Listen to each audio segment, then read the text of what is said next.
एक बार की बात है, एक राजा तलवारबाजी कर रहा था तो अचानक उसकी उंगली कट गई।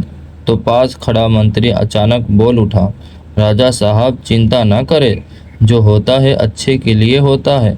यह सुनते ही राजा को गुस्सा आ गया। राजा ने उस मंत्री को कारागार में बंद करने का आदेश दे दिया और कहा कि इसको फांसी पर चढ़ा दिया जाए। यह सुनकर मंत्री घबरा गया। उसने राजा से निवेदन किया, महाराज, मैंने आपके यहाँ इतने वर्ष तक काम किया, क्या आप मेरी अंतिम इच्छा पूरी न करेंगे? राजा बोला, ठीक है, बताओ क्या तुम्हारी अंतिम इच्छा है? मंत्री बोला, कृपया मुझे 10 दिन का समय दीजिए, उसके बाद आप मुझे जो चाहे वो सज़ा दे दीजिए। राजा ने उसकी अंतिम इच्छा मान ली। राजा दूसरे दिन अपने सैनिक के साथ जंगल में शिकार के लिए निकला। राजा जंगल में अपने सैनिक से बिछड़ गया और रास्ता भटक गया।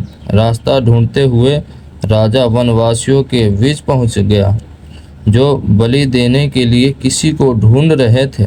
वनवासियों ने राजा को पकड़ लिया और वन की देवी को बलि देने के लिए ले गया।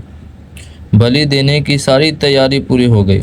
जैसे ही राजा को बलि देने के स्थान पर ले जाया गया, वहाँ खड़े बुजुर्ग की नज़र राजा की खंडित उंगली पर पड़ी। उसने आवाज़ लगाई कि यह तो खंडित है, इसकी बलि नहीं दी जा सकती। तो वनवासियों ने राजा को छोड़ दिया। राजा जैसे तैसे वहाँ से निकला और अपने राज्य पहुँचा। सबसे पहले कारागार में अपने मंत्री से मिलने पहुँचा। राजा ने मंत्री से कहा, आपने सही कहा था, अगर मेरी उंगली नहीं कटी होती तो मैं जिंदा नहीं होता, यानी जो होता है अच्छे के लिए होता।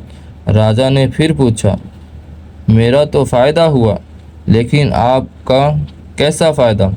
मैंने तो आपको सज़ा दे दी। मंत्री बोला, मैं आपके साथ शिकार पर हमेशा रहता हूँ, उस दिन भी रहता, लेकिन मेरे खंडित नहीं होने के कारण मेरे बलि चढ़ जाते, इसीलिए मेरे साथ भी जो हुआ अच्छा हुआ। राजा प्रसन्न हुआ, लेकिन छोटी सी बात पर मंत्री को सजा देने का दुख भी हुआ। दिमाग खराब हो जाएगा, मैं माँ अम्मा बहन पे आ जाऊंगा, मैं इनकी अम्मा बहन पे आ जाऊंगा।